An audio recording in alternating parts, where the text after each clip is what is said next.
వరంగల్, నల్గొండ, ఖమ్మంలో వచ్చినటువంటి వరదల కారణంగా తెలంగాణ రాష్ట్రంలో అన్ని చోట్ల కూడా వచ్చినాయి, కానీ భారీ స్థాయిలో ఈ 3 జిల్లాల్లో వచ్చిన కారణంగా దాదాపు 5,000 కోట్ల నష్టం వాటిల్లింది.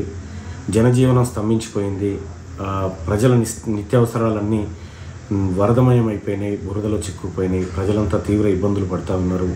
ప్రాణ నష్టం జరిగింది, ఆస్తి నష్టం కూడా భారీ స్థాయిలో జరిగింది. కాబట్టి వరంగల్, నల్గొండ, ఖమ్మం పట్టభద్రుల ఎమ్మెల్సీగా నన్ను గెలిపించినటువంటి ప్రజలు కష్టాల్లో ఉన్నటువంటి ఒక విచారకరమైన సందర్భంలో నేను ముఖ్యమంత్రి గారికి అంటే ఆ వరద బాధితులను ఆదుకోవడానికి ఎమ్మెల్సీగా నాకు వచ్చేటువంటి శాలరీ ఏదైతే ఉందో 2,75,000 రూపాయలను సీఎం రిలీఫ్ ఫండ్ కోసం అందజేస్తూ ఉన్నాను.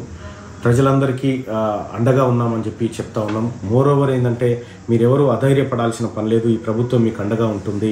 సో మిగతా ఎమ్మెల్యేలను, మిగతా ప్రజాప్రతినిధులను కూడాను, మంత్రులను కూడా రిక్వెస్ట్ చేస్తూ ఉన్నా, మీ యొక్క నెల శాలరీని డొనేట్ చేయండి ఈ బాధితుల కోసం.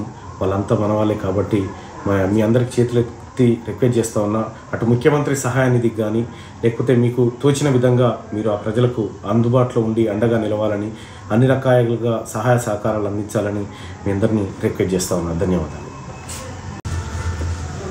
వరంగల్, నల్గొండ, ఖమ్మంలో వచ్చినటువంటి వరదల కారణంగా తెలంగాణ రాష్ట్రంలో అన్ని చోట్ల కూడా వచ్చినాయి, కానీ భారీ స్థాయిలో ఈ 3 జిల్లాల్లో వచ్చిన కారణంగా దాదాపు 5,000 కోట్ల నష్టం వాటిల్లింది.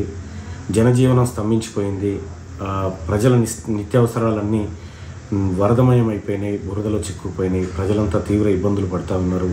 ప్రాణ నష్టం జరిగింది, ఆస్తి నష్టం కూడా భారీ స్థాయిలో జరిగింది. కాబట్టి వరంగల్, నల్గొండ, ఖమ్మం పట్టభద్రుల ఎమ్మెల్సీగా నన్ను గెలిపించినటువంటి ప్రజలు కష్టాల్లో ఉన్నటువంటి ఒక విచారకరమైన సందర్భంలో నేను ముఖ్యమంత్రి గారికి అంటే ఆ వరద బాధితులను ఆదుకోవడానికి ఎమ్మెల్సీగా నాకు వచ్చేటువంటి శాలరీ ఏదైతే ఉందో 2,75,000 రూపాయలను సీఎం రిలీఫ్ ఫండ్ కోసం అందజేస్తూ ఉన్నాను. ప్రజలందరికీ అండగా ఉన్నామని చెప్పి చెప్తా ఉన్నాం. మోరోవర్ ఏంటంటే మీరెవరూ అధైర్యపడాల్సిన పని లేదు, ఈ ప్రభుత్వం మీకు అండగా ఉంటుంది.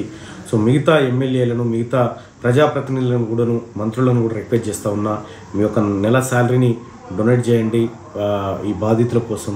వాళ్ళంతా మన వాళ్ళే కాబట్టి మీ అందరికి చేతులెత్తి రిక్వెస్ట్ చేస్తూ ఉన్నా. అటు ముఖ్యమంత్రి సహాయ నిధికి కానీ, లేకపోతే మీకు తోచిన విధంగా మీరు ఆ ప్రజలకు అందుబాటులో ఉండి అండగా నిలవాలని, అన్ని రకాలుగా సహాయ సహకారాలు అందించాలని మీ అందరినీ రిక్వెస్ట్ చేస్తూ ఉన్నా. ధన్యవాదాలు.